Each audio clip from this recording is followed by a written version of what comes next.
makaluwas ang tao og bautismuhan, perti ginang sayo pa 1,000,000% sayop gina kay nga doktrina makaigsuonan nga Ang usa ka pastor nga nagtudlo nga ang bautismo daw dili makaluwas.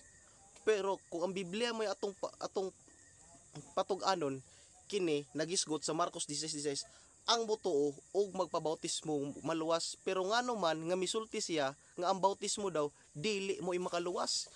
gina kay nga doktrina makaigsuonan nga naman pastor unsa may gahom sa tubig nga makahugas atong sala nga atong sala makaigsuonan di man na pisikal nga buling sa lawas nga nalapok ka sa abok unya hugasan tubig para papaon makaigsuonan ang atong sala dili na pisikal nga hugaw sa tao ang atong Tud pa niya unsa day gahom sa tubig nga makapahugas daw sa sala, nga ang sala dili man daw na sama sa lapok nga abog nga mahugaw nga malugudan lang or mahinluan lang. Kini daw nagisgot mahitungod sa espiritual, although tama siya pero wala siya makakasabot mahitungod sa hulad sa bautismo. Atong basahon. Sa unang Pedro 3:21 nagisgot ang hulad sa bautismo nagaluwas kaninyo dili ingon sa paglugod sa buling gikan sa lawas kundi dili sa papangamuyo at tubangan sa Dios sa maayong kaisipan sa pagbanhaw ni Hesukristo.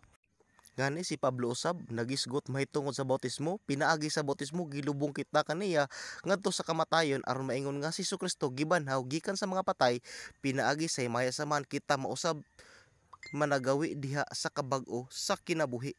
Tan-awa ra unsa may gipasabot diana dili lang diay sa paghinlo sa sala kundi usab sa mahiagom ta sa kamatayon ni Hesukristo. Ngani si Pedro nagisgot sa buhat 2:38 ang magpabautismo ang matag usa kaninyo sa ngalan ni Hesukristo aron sa kapasayloan sa sala. So ang bautismo mga kaigsunan dili lang diay sa pagdawat sa maayong balita kundi sa paghugas sa sala aron mapasaylo usab ang atong masala ug madawat nato ang ganti nga Espiritu Santo.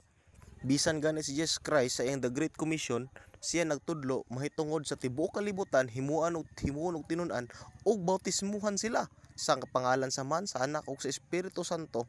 Ug ngano man kini mo igisugo apan si Hesus nagisgot sa hulagway katong gibautismuhan siya ni Juan Magbubunyag nga tumana kini aron sa tibuok pagkamatarong. So ngano makaingon man siya nga dili essential for salvation ang bautismo. So